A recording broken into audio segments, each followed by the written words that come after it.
Anyone can have a gimme, but it really gets interesting when you go for two. The Go for Two podcast starting now. Hello, everybody, and welcome back to this week's episode of the Go for Two podcast. This is episode 21. Got another exciting show for you guys today. We're going to head over to the AFC East and West, and then we're also going to do the Pac-12. You know, we kind of had to do the opposite of the ACC. That's how I came up with that. And we'll get to the big hog mollies, as Nelson calls them, later. There you go. We'll get to those boys later. We'll probably save the SEC for last, since that's universally known as the best division in football. But yeah, it's windy because we're outside. Yeah. It's a pretty nice day. We're gonna have a cookout later, man. We got tuna steaks and hamburgers and brisket. So Nelson and his wife came over, and we're gonna have a little get together tonight. So I'm gonna take it around the table. This is everybody's favorite couch quarterback, Dante. Here, my man Nelson, the running back. Hey, peace and blessings, everybody. What's going on? And of course, can't forget my man Don, the stats guru. Hey, numbers don't lie, man. Numbers don't lie. Tell me about that stat that we heard today. Not the stat, but the thing that came up on your Facebook today. Oh, yeah. Facebook is good for memory sometimes. And this day 1 year ago, we were doing episode 4. And now we're on episode 21, man. Crazy, man. Awesome. We're trying to stay consistent without throwing too much crap I want to stay at you guys' way. So, you know, every couple of weeks, have you yearning for a new episode. I did find out that there's 2 other podcasts called Go for Two. 2 now. Really? I knew there was one. Yeah. It's the one guys, I don't want to be, you know, I don't want to criticize them. And then there's another one called Go for Two where it's a guy and a girl, and their production is pretty good. So, okay. You know, with that being said, I don't want to have to compete with, you know, 2 other podcasts that had the same name. So we might do a name change down the road. We'll talk about it together. Man, we are the Go for Two podcast. I know. We got the coolest logo and everything, you know, behind the scenes. I think our production value is 10 times better than how everybody else is doing. But I'm biased, so I don't care. That's how I'm supposed to be. I am the creator of this. So let's go over and Don had something to say. We want to get your opinion, Nelson, on a couple things because we know that you're a high school football coach. Yeah, okay. Nelson, let's enlighten everybody on what's going on with high school football. I know everybody's worried. Is there going to be a season? What kind of practices are going to be? Let us know what the update is. Yeah, I can speak for PA. There are certain counties that are going green, but the regulations and the rules are pretty extensive. So just give you just a little tidbit. When we go back, we're going back after July 15th. The regulation is this, that only 25 can be on the field. Now, remind you, 25 kids, they have to be sectioned off in the position groups. And then the coaches can't, get close to them. They have to be 6 feet. But then we have to stay in a certain parameter, and we have to use half of a field. So just imagine having practice where you have 4 different position groups, and in each group has to be, say if I had a running back, he would have to be a linebacker. Oh, wow. Say if I had a receiver, he had to be a DB. And they all have to stay in the same group. They can't commingle. They can't change. They can't even use the same water bottle. They have to get screen tests every time they come on the field. So they have to check their fever, check their temperature. Right. We have to do that as well. We have to get tested on every time and turn the paperwork in. But we cannot interact. You know how you see coaches come together and bring the team together? Yes. We can't do that. Wow. We have to speak from afar, and there can be no touching. So right now, of course, this is camp time. Sure. And people are, trying to get their team ready, to play in their first game, let alone the first scrimmage. But with that being said, we can't have no contact. We can't have any footballs. Actually, the footballs have to be sanitized every time. So this is kind of impossible to have, especially in high school level. Yeah, really. Because we have to deal with parents. Yep. And the parents can easily say, I don't want my kid, in this right. environment because, I'm scared that he might get the COVID-19. Right. So, and then, they're minors.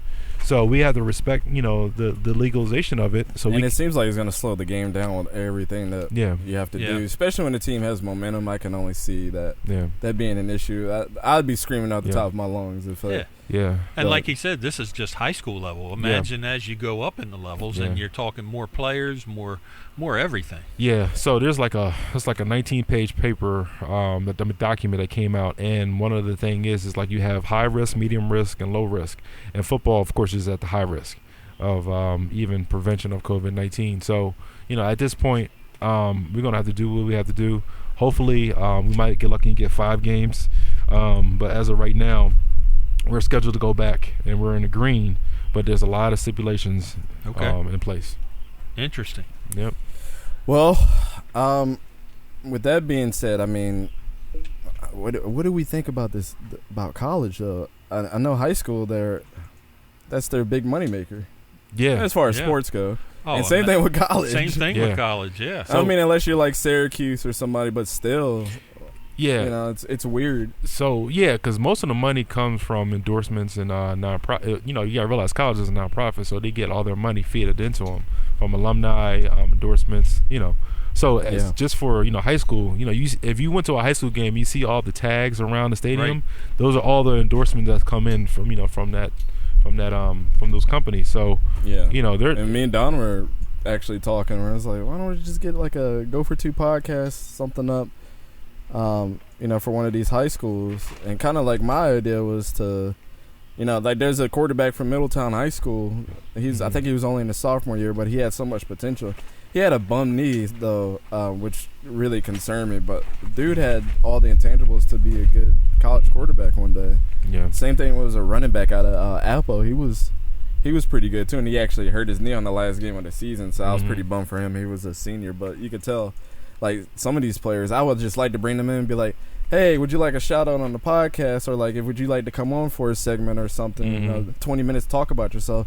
Because I think, us playing high school ball, we know that it's really important to have exposure. And any exposure is good exposure, especially, even our podcast, right? Saying that you was part of somebody's podcast, you can share it with your friends. It could be shared in other avenues, which helps us out as well. Yeah, absolutely.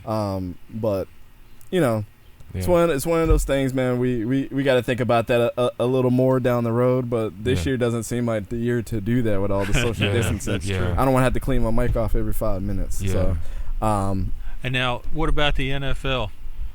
What they're talking about doing, each state going to have different policy for fan attendance. If there's fan attendance, each county in the state could have a different policy. I mean, some teams could have 40-50% fan base in attendance for home game. Other teams could have 0 to 10% fans. And how fair is that for home game? And they have to get tested every time they enter the building. That's it. That is bananas. So I mean, all this is going to be very different. Very different. UFC was the first one back. Oh, yeah. And we got NASCAR. We got some golf going now. But I really think the kicker for the NFL is to see how well the NHL and the NBA are going to do with how they're doing things. And if that is a total disaster, I don't see us having a football season whatsoever. And, NBA being in like a bubble city, they're going to have a different atmosphere than, baseball and what football's doing. So, but it'll still be a good indicator. So before we head on to the divisions, because we want to go ahead and get on that, and get the show started. But one thing that, if you guys have watched the new Dave Chappelle special, where it wasn't really a comedy sketch, but he was talking about everything that's going on in today's world, I kind of related to what he said towards the end of his in the end of that show, that during the time when somebody got killed by the police, it was Kobe's last game, and he couldn't help himself but to flip back and forth, and he was like, really, it kind of suppressed what was going on, because we had Kobe pretty much saved us, in the time of distress. So kind of think about that with sports too. If we didn't have football this year, the most popular sport by far in the United States, not football, but American football, it's going to be people are already losing their minds, and this is just going to be one thing that's not going to be good. And just to add to that, man, people say, well, when the sports come back, it'll be a distraction. But if you realize, man, sports bring people together. That's right. Everybody doesn't care about depending on who you talk to, but nobody really cares about the color of the skin. They just care about their team winning the game. If you go to the link and you see a sea of colors, everybody's coming together for a common cause. When everybody has their EAGLES Eagles, you don't see anybody say, wait a minute, hold up, you're black, don't say that. Oh, wait a minute, you're white, don't say that. Everybody comes together. And so that brings football, just any sports brings everyone together. And we need that now, man. We need more love, because right now, man, it's us versus them in a lot of ways. Yeah. Good point. So, I mean, we're all aware of what's going on in today's world, and we harped on it last show. Go listen to that segment. It was really good. Towards the beginning of our show, we all spent some time talking about, how we felt. Not necessarily our personal experience, because I know that all of us have had, some experience, black, white, yellow, green, of some type of discrimination. So let's not sit here and act like people aren't discriminated of all colors. But most importantly, the thing that's been saying is it's not the fact that all lives don't matter. It's that, and all lives can't matter until black lives matter. Exactly. And I think we can almost, across the board here, Go for Two can agree on that. And that's pretty much going to be our stance, so we don't get too political in here. That's not what this show is about. So let's head over to the AFC East, man. Let's just go ahead and get it out the way. Let's get Nelson going. Man, let's start with Nelson's Bills first. So we're going to go around. We're going to do it a little different today. Kind of suggestion to kind of keep the show going. We really want to hit that hour mark and not, anything over that, to kind of just give you a quick listen. I think some podcasts are really difficult to listen to once you start getting to like an hour and a half. You're like, oh, man, you guys are regurgitating the same thing over and over. But let's go ahead and start with the Bills, man. We'll start with Nelson first, as that's your team, and then Don, and then me. We'll head over to the Patriots after that. All right, cool. So I got the Bills going 9-7, man. I think they're going to make the playoffs. I think it's going to get down to the last, AFC. So you don't see them being the best team in that division? No, and I can tell you why. It's because the Bills, they are like right there. They were there against the Texans last year. But it's just something about their defense that doesn't sit well with me. I think Josh Allen's going to lead the crew. Of course, we got a new addition in Diggs.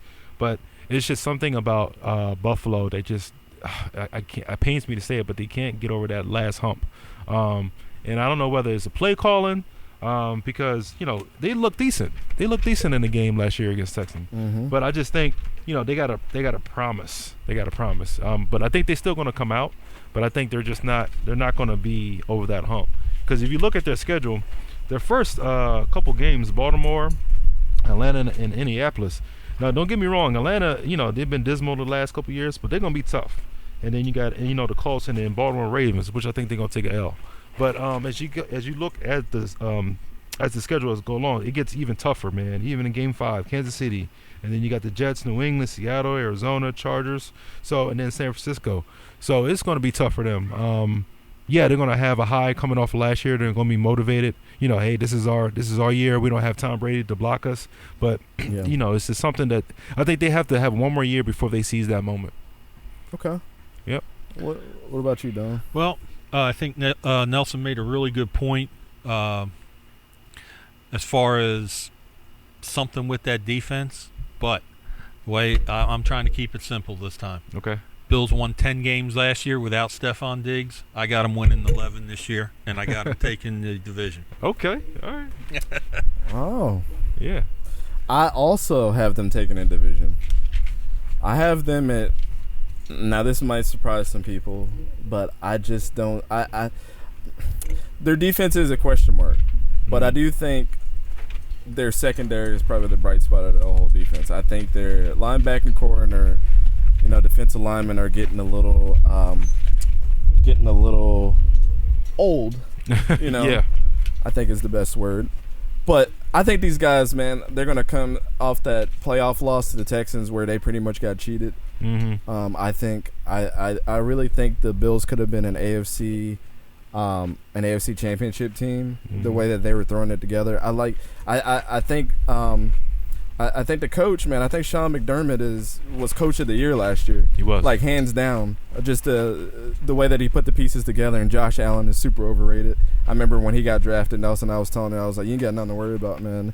That dude was good out of Wyoming. And, he just needs somebody to help him put it together. And the dude he's got some feet. He got the little feeties, man. Oh, yeah. He's got some little feeties on him, He got too. the speed of a bus, but it's all good. Yeah, I got them going 12-4, man. 12-4, okay. I think respectable. I think it's a respect thing at this point for the Bills. Yeah. I don't see how they don't go 12-4 based off of the way that their schedule is. Mm-hmm. And I'm not gonna say they're gonna clean sweep the division, but they might lose to the Jets or the Dolphins. But I don't see them losing against the Patriots. No, I don't. Yeah. All right, and then let's head over to the Patriots. So we'll do this in reverse order. I'll go first, and then we'll go around. Okay. So, Patriots are a very interesting team. Do I think Jared Stidham is the guy? Absolutely not. Do I think that they should have picked up Cam Newton? Absolutely not. I don't see what the overall solution is. That defense is going to be nasty, just like they were last year. Stephon Gilmore, sorry to say, Nelson, I know they snuck him away from the Bills. But, yes, they did. Stephon Gilmore has really grown into his own, too. I actually watched a video last night of him on stuff that he was doing last year and how he was reacting on routes and, explaining, cover zeros was something that they used a lot for the Patriots to try to get the quarterback to get the ball out, really quickly. But I think they're going to get a little bit exposed this year. I see them going 8-8. Oh, 8-8. I think this is going to be the worst year that Bill Belichick is probably going to have in his tenure. And it's going to – I don't know. I think that team is going to fall apart. I think we're really going to see how much Tom Brady really got that whole team on all three facets of the ball and how much a leader that he was. So I got them going 8-8. Okay, well, I had to take a look at for myself at Jarrett Stidham. I wanted to know what his college was like because I'm honestly not that familiar with him. Sophomore year at Baylor, junior, senior year at Auburn. For those 3 years, he did have a 64.2% completion ratio. Threw for over 7,000 yards, 48 touchdowns against 13 picks. With a 151.4 rating. I'm not convinced. I'm not convinced. I see the numbers, but they don't translate, man. Yeah. Dante, you must have read my notes, man. I got the Patriots going 8-8. Wow. That is a stamp right there. You heard it first from Go for Two. We got 2 votes for 8-8. Now Nelson, surprise us. I'm gonna surprise you guys. I got them going 10-6, and I tell you why. It's something about I can see them going 10-6. It's something about the stigma of playing the Patriots, even in Gillette Stadium, even at bringing them in, and then their defense is going to win their games. So what you're saying, Nelson, is that Bill Belichick is still that guy. Still, yeah, and I tell you why. Because and this is going to be his proven year. Yeah, and I tell you why. Because when he's with the New York Giants, he was a defensive-minded coach. Mm-hmm. He was a defensive coordinator. So defense wins games. And I tell you what, it's going to get down to the point where it's going to be a system thing with him when it comes to the offense. Because as you remember, Brissett was in there. I mean, Brissett. Yeah. He plays for the Colts now. But when he was actually the starter, he was 3-1. So any quarterback can come in that system and succeed. Not every quarterback is going to be successful, but they can succeed. Jacoby Brissett, out of all the quarterbacks that came from the Patriots, has probably been the most successful, and he was having a hell of a year until he got hurt last year. Exactly. So the offense is not going to win in the game. They're going to put themselves in position to win the game. I say by a field goal, it's going to be a low-scoring game when you play the Patriots. But I guarantee you, the Patriots are going to win their games off of either interceptions, fumbles, or just stops. And you got the fire alarm going off, man, with that prediction. Or either it was me and Don's prediction. I can definitely see them going, 9-7, 10-6. It could happen because of Belichick. The defense is that good. Yep. Yeah. And Belichick's defenses are always going to be good. That's where he shines. And I know he's been known a lot for his offenses, but his defenses do enough to get them in championship games every single year. Yep. Interesting, man. They're a toss-up for sure. It just depends on how well they're going to be coached. I think that's really what it's going to come down to. And if Jared Stidham can really all he needs to do is be a system quarterback. Nobody's asking to be Tom Brady. Right. Let's head over to the Jets, man. We'll start with Don first on this one. Jets are the Jets, man. Jets are the Jets. I think they are going to be one of those teams that just gradually moves the dial and just gets a little better, but they have not got enough to put it together. What do you think of Sam Darnold, Don? Before you even say your record. Sam Darnold, man, I am not impressed. And I think what I think of Sam Darnold is going to reflect in this record. I see him going 7-9. 7-9. Ooh, stinky. Okay. Yeah. I don't even know why we mentioned the Jets. Be honest with you, I got them going 2-14. I got them. You got them being. Is that the worst team on your Wow. list? Yeah. Wow. They're number 32. 2-14. Yeah, I got them. You know, and I tell you why. Because you know who's going to shine on a terrible team? Le'Veon Bell. He's going to have over 1,000 yards and have 1,000 yards receiving. But other than that, there's nobody. So you think this is going to be an up year for Le'Veon Bell? Yeah, up year for Le'Veon, but Okay. everybody else stinks. You know, Sam is going to be a game manager, but he's going to put it in positions where he can't throw the ball. Right. So I don't think they're going to even crack 500. I think we're going to have a two-way tie for 2-3 with this one. I think the Jets are going to go 8-8 too. Oh wow! And it's really going to come down to points for and against. The reason why I say that is because Sam Darnold, to me, Colin Cowherd is a freaking idiot. Well, enough said there. I mean, sometimes he makes really good points, but he was on. I could say so many things, and I try to keep this age appropriate for our listeners out there. But he was dangling from somebody's from Sam Darnold.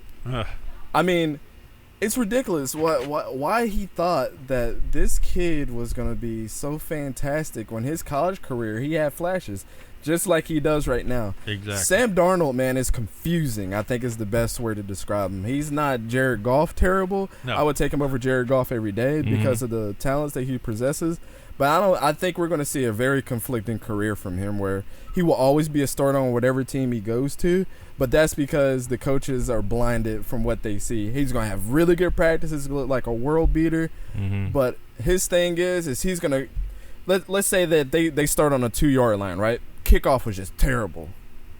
He'll drive them down to the opponent's 10, and he'll throw an interception. Yep. Exactly. Yep. That's what we saw last year a lot of the times, especially when he came back off of being sick, man. It was like, oh, man, okay, Sam Darnold's going crazy right now. And then it'd be like, Whoops. 1st and 10 on the 15, and he throws an interception that should have never been thrown in triple coverage. That's why I see Le'Veon Bell maybe bouncing back this year. I always thought Le'Veon Bell was kind of overrated, to be completely honest. I think his whole team with the Steelers, they let him get away with a lot. He is very versatile, but Le'Veon Bell to me is kind of like how I think about Ezekiel Elliott. I think if you took Ezekiel Elliott's offensive line away, but I think if you took the scheme away from Le'Veon Bell where they're not allowing him to be himself, then it makes him seem really, really not that great. But I don't see their defense doing that well. I think their defense is confusing as well too. Robbie Anderson is probably the bright spot that's going to save Sam Darnold a lot, man, because he's not physical, but he's very speedy. But I just see them going, man, at 8-8. I do not see them being good. But if you're a defensive coordinator planning a game against the Jets, are you keying on Le'Veon Bell or are you keying on Sam Darnold? I'm keying on Le'Veon Bell the whole time. Yeah, I'm not worried about Sam Darnold. That's what they should have did with the Rams. That's why Exactly. Jared Goff's team so good, is because Todd Gurley was so good. Exactly. That needs to be the same recipe for Sam Darnold. Let him be great up until when you get inside the red zone. Yep. You know? Yeah. I think that's where he crumbles, and that's gonna be his career, man. I don't ever see him like reaching the potential. The Dolphins, I'm gonna go on this one because this one right here, gosh, I just think they're gonna lose a lot of close games. But I think Brian Flores is gonna get these boys going next year, man. I think next year is if they do this, let Tua sit, let that man marinate, let this team get into some tight spots, let themselves allow them to get out of those tight spots a lot of the time, and look at your 21 and 24 games. Look at your your 10 and 14 games that are going to come up this year, because they're going to come. And just accept the fact that next year Brian Flores is going to get these boys together. Tua is going to be a very bright spot. Let Ryan Fitzpatrick just be a mentor to him. Mm-hmm. And I think if they do their offseason this season to get some good weapons on to help Tua out, Devontae Parker is an amazing wide receiver. I think he's very underrated. But that's not going to be enough to say then they need to get a solid back. Maybe it might be Kellen Ballage this year. Mm-hmm. He's had some bright spots too. But I see these guys going 4-12, man. 4-12. It's going to be 4-12 for a team that really should be 9-7 or 10-6. I really think that's what the Dolphins are going to be. I'll let Nelson go since. Yeah. So you must be looking at my notes, but I think Miami has a bright spot. I think like you said, Flores is going to get those boys together. I think they're going to utilize. I think he lost them at the beginning of last season, but then they really started to come together. But it's definitely team rebuild. I think they're going to surprise a lot of people because they're going to use Tua and Fitzpatrick at the same time, and that's going to shock a lot of people. And the running backs are decent. They're going to step up. Their defense is going to be solid too. So believe it or not, guys, I got them going 8-8. You got them going 8-8? I got them going 8-8. They're going to surprise a lot of people. If you look at the schedule, they got New England, Buffalo, Jacksonville, Seattle, San Fran. So you got them on the upside of what I'm thinking. I'm thinking they're going to hit towards that lower half. Yeah, because they have a weak schedule going at the end. They got Arizona, the Jets, Cincinnati, and then, they play the Raiders, and you're going to lose them on Buffalo Bills. But, I think they're going to beat New England, too. I think they're going to surprise New England. But that lower half of the schedule, I'm glad you mentioned that, is very confusing, too. Yeah. Because Cincinnati, who knows how good they're going to be. The Raiders, how good are they going to be? Like, the Jets, how's Sam Darnold going to do? Yeah. So, all right, Don, what you got for the Dolphins, man? Man, I think they are on the move.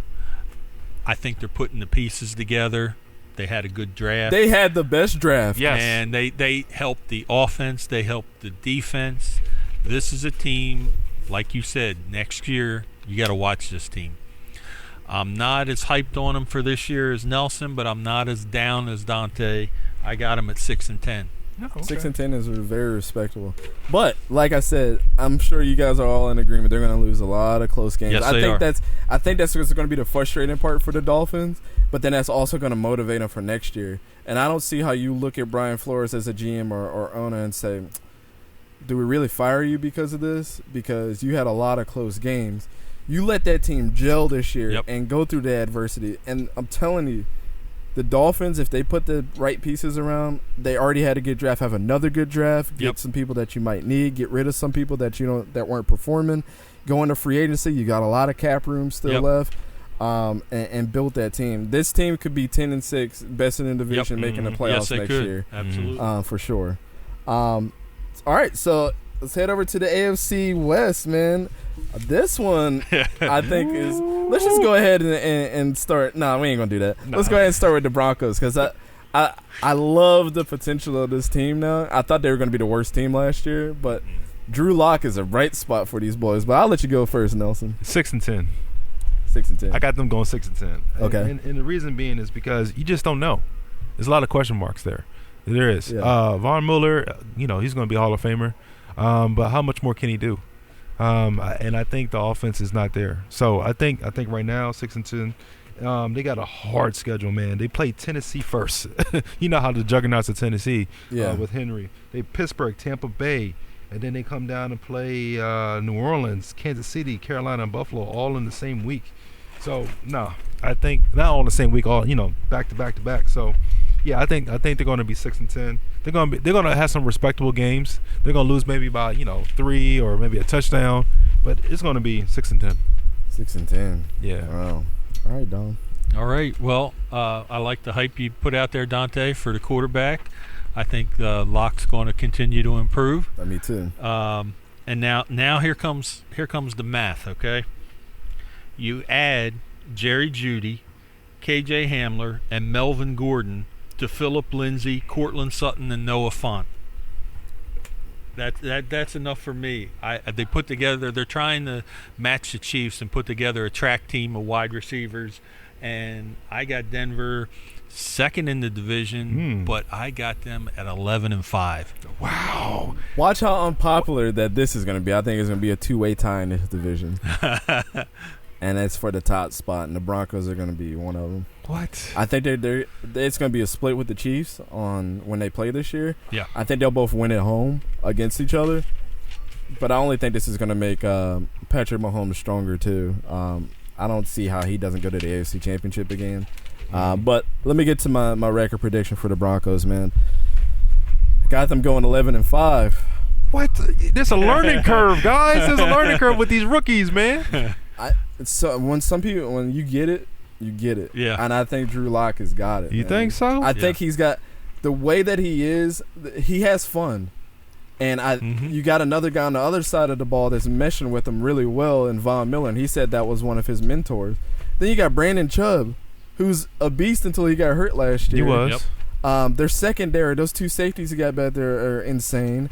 And then, like Don said, you can go through the whole list. Depending on how they use Phillip Lindsay and Melvin Gordon, it's going to be interesting because I think Melvin Gordon is kind of in a spot where he might get traded in the middle of the season because I don't think they're going to be loyal to him versus Phillip Lindsay. They're not going to want to piss him off. So, right.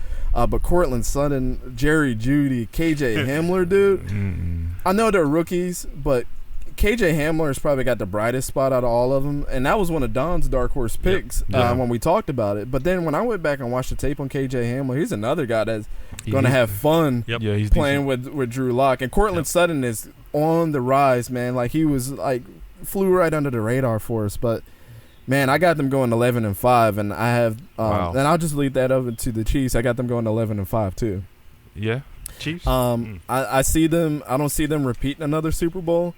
I do have a Super Bowl favorite that might surprise you guys, and it's not in this division. What? But I know the hype of Patrick Mahomes. That's enough said right there. But they did lose some people in the offseason. They did gain some people in the offseason. They had a really questionable draft by drafting the running back from LSU. I forget his name. Oh, but the short bowling ball. But I was over J.K. Dobbins? Yeah, that was dumb. I really surprised me. Out of everything, that was probably more surprising now that I think about it statistically and analytically that, Jalen Hurts was a surprise, but it was like, really? Yeah. Damian Williams came into his own last year. He sucked at the beginning of the year and kind of meshed with that team to kind of get them where they need to go. The Chiefs had a lot of – everybody knows they have the potential. As long as Andy Reid's there, I think now what Andy Reid was missing from all those years is he had Michael Vick, he had Donovan McNabb, but they weren't really all that clutch. And they had so many distractions around them. Donovan McNabb wasn't the best teammate. Nope. Michael Vick had all the distractions around him in the world, and he was towards the end of his season, towards the end of his career, anyways. But now you got a young guy who's meshing well, and that's always been the missing piece for Andy Reid. He can put together a damn world star team, but now you got that quarterback that is going to be clutch regardless. Patrick Mahomes won them the Super Bowl last year. I had something to say about that. But Damian Williams, had to be the MVP, by far, but. He became the MVP towards the end of the game for what Patrick Mahomes did. So with that being said, 11-5, I have them winning the division in a 2-way tie with the Broncos, but splitting that home field advantage with both. But yeah, AFC champions. Okay, yeah, I agree with you. So we're going with Chiefs, right? Chiefs. Yeah, I got the Chiefs going 13-3. I think they're going to ride high. I think they got the experience in. I think Patrick Mahomes, although he had 2 interceptions in the Super Bowl, he learned from that experience. And that blown coverage that San Francisco had with the cover 3 when the man came up and I think he hit on a corner route. What's the running back's name? Lee. Anyway, there was a blown coverage on San Francisco on cover 3. The guy came up and was in the same zone as a linebacker. But I think he learned from that. I think he's going to have that underneath his belt. I think he's going to not want to take that throne of being MVP and having that Super Bowl. I think Andy Reid's going to put him in a position to be great. I think Andy Reid is going to get a second Super Bowl, which is well-deserved because the man been in the league more than 15 years, and he's just been so close, especially in 2004 when he had T.O. and he lost, against the Patriots. But I think right now, I think they're in a rhythm. I think everybody's in a mesh. Everybody's in the same groove, and they're going to actually, take the cake and be Super Bowl champs. All right. What you got, Don? All comes down to injuries this year. If that man is invincible, though, man. He had a totally severed kneecap. I know. Came back. As long as Mahomes is healthy, as long as Tyreek Hill's healthy, you had I thought was a very good rookie season for Mecole Hardman. That was Don's boy, man. And I tell you, if he just improves as well, this team is off to the races. We got paper flying, ladies and gentlemen. I say it's off to the races, and I have Kansas City as the division champ. I have them going 12-4. Okay, Don. 12-4, man. Thank you. So the division champs at 12-4. One game over the Broncos. I can't believe I got the Broncos going like 10-6, 11. I don't get that. I don't get that. Yeah. I just think the potential, man. Yeah. The potential is the key. It's like I said, Drew Lock is going to be the key, man. Like, I know it's his rookie year, but you don't come in and win. You don't come in and have a record of 4-1 if you're not good. You know what I'm saying? Yeah. In a division where, you had Joe Flacco on your team, which he was going to command a lot of that. But he can't. If you watch the videos, he's having fun, man. And you can't. You have to include that as a factor to people winning games. Yep. You don't have fun and not win games a lot of the times. That's what made Cam Newton great. Is when he was having fun. That's when they were winning. So the Las Vegas Raiders. Yeah, this is weird. Actually, I'm sorry. We're gonna do Los Angeles Chargers first. Okay. Man. What can you say about the Chargers? They have been the most confusing team in the NFL, probably over the last 5 years, maybe. Mm-hmm. Just kind of, it's kind of reminiscent of what they were doing in the early 2000s, where they could have been a Super Bowl team so many years, right? Yep. And just couldn't pull the trigger. I think you're going to see that again from this team. I don't see Justin Herbert being the answer. He was a very interesting draft pick for them. I think Tua would have been a better fit. But maybe they're looking at something that we're not. And I'm just going to trust the fact that maybe Justin Herbert will fit in that system eventually. One of the most underrated receivers plays on the Chargers. Mm-hmm. But their defense, terrible. No. Derwin James, Joey Bosa, Melvin Gordon. Yeah. Joey Bosa is let me tell you, there's been one quarterback that I've been wrong about in the last, let's say, 10 years. Cam Newton. I thought he was going to be completely terrible. Came in, totally changed my mind. Yeah. There was another player that I thought was going to be absolutely dookie as well, and that was Joey Bosa. And especially when he had that contract dispute where he didn't play the first 4 or 5 games, but then he came in and had 3 or 4 sacks the first game he played. I was like, well, shut me up. Joey Bosa's a beast, man. yeah, but it's still, they're when you give up, I think it was 21 points a game. That's not gonna do well. That was last year. But I don't see them being good. Yeah, 3-13. Oh, probably one of the worst 5 teams in the NFL. I guess I'm being generous. I think I am too. Yeah. Nah, 3-13 for your boys in the Chargers. I don't think their defense is going to be able to handle to carry that offense. That offense needs some They need some work. Yeah. So I and the New Jerseys. Oh yeah, they got to get rid of that. Yeah. But this is weird saying Las Vegas Chargers, but I got them going 6-9. Los Angeles. I'm sorry, Las Vegas Raiders. Yeah, So I got them going 6-9-1. Still weird. Yeah, they're gonna. I love it. They're gonna be a tie. It's gonna be a tie. All right. What was your record? 6-9-1. All right. 6-9-1. Yeah, it's gonna be a tie. You heard this. Mark this down. Who's the team that they're tying for? I think they're going to tie. They're going to tie the Tampa Bay Buccaneers. I love it. Oh my God, that just made it even more interesting. Okay, I got to write this down. We'll look back on this, audience. Put up your comments on Facebook when we have this. They're going to tie. Yep. Yeah, and you know what is funny? I think it's going to rebuild year. I give them 2 years before they become, decent or solid. But I think Anthony Lynn's going to get them boys together, get some close games. I love Anthony Lynn. Yeah, I love him the way man. he coaches too. Yeah. When he coached for the Jets, right? That was an episode of Hard Knocks. He was a running backs coach. Mm-hmm. And he told one of the running backs, he's like, you fumble again, you might not have a place on this team anymore. See if you get any more reps this game. And he just walked away. And like, I'd feel so bad. Like, Yeah. I feel about this small. Right. He ain't play no games, but I do like him, man. Yeah, I like his confidence. Even in his interviews, you can tell he means business. Yeah. He's not really about all the the window dressing and all that. He's just straight to the point. So yeah, I think he's going to be all right. Yeah. What you All got for Los Angeles? Man, that's so weird. Nelson saying that. and It's I, still San Diego. To yeah, me. Nelson and I are probably close to being on the same page here. Okay, only I didn't go with the tie. I gave him the win. I got him 7-9. Basically, the way I looked at it is they lost more than they gained this year. I think they could be an 8-8 team, but because of the losses, I just took them down 7-9. All right. So let's head over to the newly Las Vegas Raiders. Conflicting between Marcus Mariota and Derek Carr. Right? That's the big issue. I don't know why they. I don't get it. I still think Derek Carr's got a lot in the tank still. I don't think John Gruden is utilizing him in the way that he should be utilized. But the Chargers or the Raiders are a confusing team as well. But to me, I just have a feeling that these guys might go like 9-7. Bring it home, Dante. That's what I'm talking about. Yeah, I think that they might go 9-7, and I think that John Gruden's going to decide that Derek Carr, after having a. All right, Was that a wasp? Yeah, that was a bee about to sting, and he had his pointer out. Oh no, I'm allergic to bees.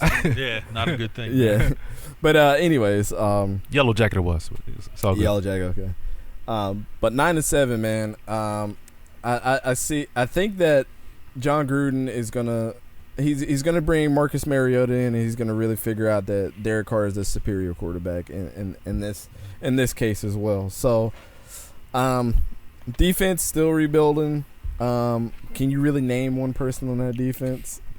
Not offhand anymore. Yeah, who's the one that got married to Kerry Washington? He's not even there no more, is he? You know, talking about like Usunu Wamo or something like that. Oh yeah, yeah. Yeah, that's the last person I know who played for the defense for Oklahoma. But I know they got Josh Jacobs too, man. Right. He's gonna carry the load. He'll for that carry team. the load. Yeah, for sure. And didn't they draft not Jerry Jeudy? Who was the other one? Not CeeDee Lamb. No, it was a nice receiver out of. He was out of Alabama too. Yeah. Who was the two out of Alabama? You know what? Why am I drawing a blank? You know, let's fact check that. But why you looked that up, Dante? I'm glad you said 9-7 because I got them going 9-7-2. And I just think the play calling of John Gruden is going to be the factor. I think that wide receiver core is going to step up. Henry Ruggs, yeah, he was decent too. I think he's 6'2", about 216. He's solid. Mm-hmm. But I think John Gruden is going to be, he's getting over his dust back where we played, coached back in the 90s. I think he figured out these young guys. You got to have a different scheme. You know, you got to have a different defense. You got to have a different offense. So I think he's going to still do that eye power, left, right, power you up. But I think he's going to utilize his receiving core and going to make a difference. So I got them going 9-7. I think this is the year that he gets a little respect on how good of a coach he can be. I mean, he came into a crappy situation, man. Yeah. But what you got, Don? Sitting here shaking my head, man. I think this is going to be the worst team. Nope, not the worst. Not the Raiders. I do not have the faith in Gruden this year. Not this year. So this is a fireable year. I see this year with the talent they have on both sides of the ball being a solid 8-8 team. I think Gruden's going to screw around with the quarterbacks. He's not going to know who to put in. He's going to change at least twice during the season, and that's going to drop him to 7-9. 7-9. All right. Well, that wraps it up for the AFC East and West, man. Like I said, I love talking about the division talks because at the end of the year, I will put these together and see, exactly what we came up with, like me and Don did last year. So, but now having a different perspective in there, this can really tell you how far off that we're going to be with each other. But I know my predictions are a little wild this year, but that's just truly how I feel about some of these teams. Now, I think the most interesting talk that we're going to have is about the Pac-12. Pac-12. I think this division is up for grabs in so many different places because there's a lot of people that lost a lot of people. Yep. And then that kind of evened the playing field out for a lot of people. And I know that Oregon was our favorite last year. I mean, the Justin Herbert factor was just. But this is what I got, right. So in my North Division, I got Oregon State. Wow. I got Oregon State. Their wide receiving core is really nasty at Oregon State. Okay. Their offense is pretty high powered over there. And I know they went 5-7 last year, and in the conference they went 4-5. But they ain't got to worry about Oregon lost people. Washington State had a high-powered offense. They're not going to be the same. Stanford, who knows what Stanford's going to be? It's too hard to predict. Unpredictable. And then California, I think they're going to be on a downward year as well. But the South Division, I got to pick my favorites from last year, man. I think they're going to put it together. Arizona State. And I think Arizona State is going to come out and be the Pac-12 champions this year. I think Herman Edwards is going to get these boys going. I think he's having fun coaching again. And wouldn't it be fun to go and play for Herman Edwards right now? Utah lost so many people. USC, they lost a lot of people. UCLA, they're going to be average because of what's his Chip Kelly. Yeah, Chip Kelly. Colorado lost a lot of people, but they were only 5-7. And Arizona is just a weird team. Yeah. And then they have a lot of controversy going on with them right now. Yeah, they look too. forward to basketball season. Yeah. Well, I mean, this is a basketball division too. So if you really think about it, but this is my favorite division to watch. Like I was telling Don, you stay up late to watch the Pac-12 because this is fast. Right. Yep. Everybody's fast in the Pac-12. Yeah. So, I got Oregon State and an Arizona State championship, with Arizona State being the champions. Man. Okay. You know what, man, Dante? I don't know what you copied on my on my screen on my notes, but I have. You believe it or not, I was looking at Oregon. Of course, they were 11-3 last year, and they had the big time quarterback go in the NFL. But then I was looking at the records, and I was looking at the the game plays, and you know what? I got Washington, the Huskies, coming out of the North. They're going to be solid. That's interesting because they lost Don's favorite quarterback last year. They lost Jacob. Jacob Eason went in the draft. He went to the draft. Okay. I think he ended up being undrafted, but somebody picked him up. Okay. All right. So did Sean go to the league too? Sean McGrew? I thought he came back. Sean, they're running back? Okay. Yeah, I don't think I think he's the Indianapolis Colts quarterback now. Okay, yeah. But I got the Huskies, surprising everyone and coming through and winning. It's not bad. They went 8-5 last year. Yeah. Their next game is going to be against Michigan. Yeah. So they might start off on a bad start. Yeah, they're going but they're in their conference. They're going to do well. But yeah, man, the South, I got Arizona State. Now I had Utah because Utah's offense is so sophisticated and so complex, with that shovel pass and the crossing routes and all that. But man, do you realize that Arizona State has one of the best father-son duos? Do you know who that is? Chad Johnson's son goes to Arizona State.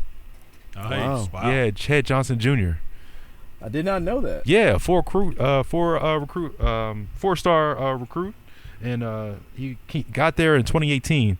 But hey, any name named Chad Johnson coming to my school playing, I'm starting him right away. Chad Johnson is little feeties. Yeah. But Herm Edwards is going to get those boys. He's just a fiery coach, man. I mean, every time he gets to the press conference, he's just a great human being. At the end of the day, which is always generates better for his team. Like I wish I was able to go to a camp that had Herman Edwards in it. Yeah. How he's going to elevate that team. And a lot of those guys are just average, too. Yeah. Like, their quarterback, average. Wide receivers, average. But they love playing for him, and that's what you can see. And I think what's really going to happen this year is you're going to see Arizona State is going to be they should be, a team that goes like 4-8, right? But they're going to end up being a team that can go like 12-2. Yeah, they actually beat top 10 teams last year. Yes, and Herm, I mean, every time he gets, behind the podium. Oh, yeah, they upset me. Yes. Don we picked had a bunch of them. upsets, man. Yes. He makes me want to strap on the helmet and go back out there again, man. Oh, I know. Yeah, so Herm's going to come through. And, yes, I got them winning, beating Washington in the Pac-12. Yeah. Man, I knew this was going to be an interesting one. All right, Don, what you got? Are you going to surprise us here? Maybe just a little bit with the North pick. I think it's very muddled in the North. It is. I think So we're many going to people have lost a lot of people. two or three teams that are just going to be I don't think they're going to reach out and take it. I think somebody's just going to win it. And I'm just going to stick with the repeat for Oregon. Really? Okay. Yep. Okay. Yep. No specific reason. I think it's just going to be one of those seasons, man. It's going to be like, okay, if I could, just win 2 or 3 in a row, I can. And nope, I'm going to lose one here, one there. I think it's really between 3 people. I don't know if I necessarily agree with your pick as Washington because they're a weird team. Mm-hmm. I know we're using that word a lot today, but it truly is they're a weird team without Jacob Eason. But Oregon, I could see because they kept a lot. They're going to have a lot of seniors this year. Mm-hmm. Stanford can always be good because they always recruit really well. Right, great running backs. They recruit, yeah. But Washington State lost their coach. He's now Mississippi State, right? But Oregon State, if you go and watch the tape on them guys, man, their offense is just high powered. I don't know. They kind of remind you of Oregon.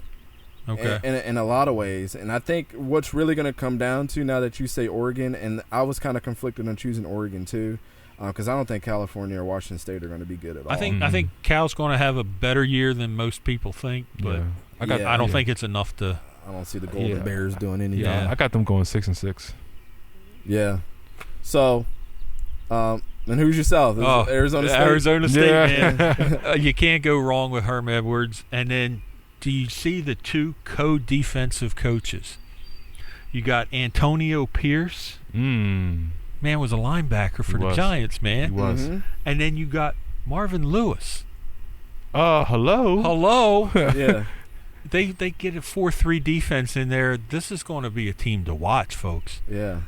Yeah. I'm not sure how good their recruiting class was. I'm sure it had to be good. Let me search it. And I am back and forth between the 2, between Oregon and them, who wins the Pac-12. But man, I'm just going with Arizona State, man, because that's who I want to. Yeah, I'm rooting for them. So, very interesting. I did not expect this. I thought that they were going to be in the top 50. They are ranked right now number 24 in the nation. Yeah. Wow. Yeah. They made us. It's going to be scary. Man, they made some waves last year, man. If it's not this year, it's definitely going to be next year. Yeah. With just that, I mean, the recruiting class is always a year before. So, right. But man, Arizona State across the board for the go for two guys. Right. Watch Chad Johnson Jr. just shine and have over 1,000 yards. We had to get some Arizona State like hats and T-shirts with some fanboys over here now. But nah, all good fun, man. Pac-12, very interesting. I'm definitely going to watch. I don't even care if the teams are terrible. I'm still going to watch the games. Whenever they're playing each other, it's always fast. And I love that. And it seems like the games go by so much quicker. Yeah. But have you ever stayed up to 3 o'clock in the morning watching a team go to 3 or 4 overtimes? Yes. In the Pac-12. I have. And it's like you can't go to sleep. You're over there just wiping your eyes, man. I have. Knowing I was in church the next day trying to sing a hymn and bowing my head because I was trying to What was you doing last time watching that UCLA game? It was about 57-64. Right. Did you see that Washington State game that went into like 5 overtimes? Yeah. Crazy. It's crazy. All right, guys. Well, let's see how we're doing on time. 52 minutes. Hey, there we nice. are, right there where we want to be, guys. So we're gonna go ahead and send this one off, guys. Next week we're gonna hit the NFC North and South. Nice. And then we're going to go over to the Big 12. Okay. So your boys from Texas and Oklahoma. I think I want to save the Big 10 and the SEC for the last 2, because I think the Big 12 is going to be very interesting this year if you really go and look at those teams. And I think the SEC is going to be a little bit interesting this year as well. Yeah, because Alabama is not the same. No, and I'm looking at it, and it's so weird seeing Tennessee not being good like they were in the past. Yeah, it's very, very strange. But as that being said, guys, Arizona State, send us some tickets, fly us out. We'll definitely come see Herm Edwards and the boys win the Pac-12 this year. Yes. So this has been the Go for Two podcast, signing off, episode 21 on June 27th, right? Yeah, June 27th. Enjoying the outdoors. Yes, man. Everybody else enjoy. Outdoor edition. So this has been everybody's favorite couch quarterback, the running back Nelson, and the stats guru Don. It's never a gimme. Go ahead and hit him with it, Dom. Always go for 2. Always go for 2. We'll see you guys later. Thank you for listening to this week's episode of the Go for 2 podcast. Follow us on Facebook and Anchor to keep up with the latest releases, news, and updates on the guys and all the current football news. If you liked what you heard and don't want to miss an episode, find us on Apple Podcasts, Google Podcasts, Breaker, Radio Public, and Spotify.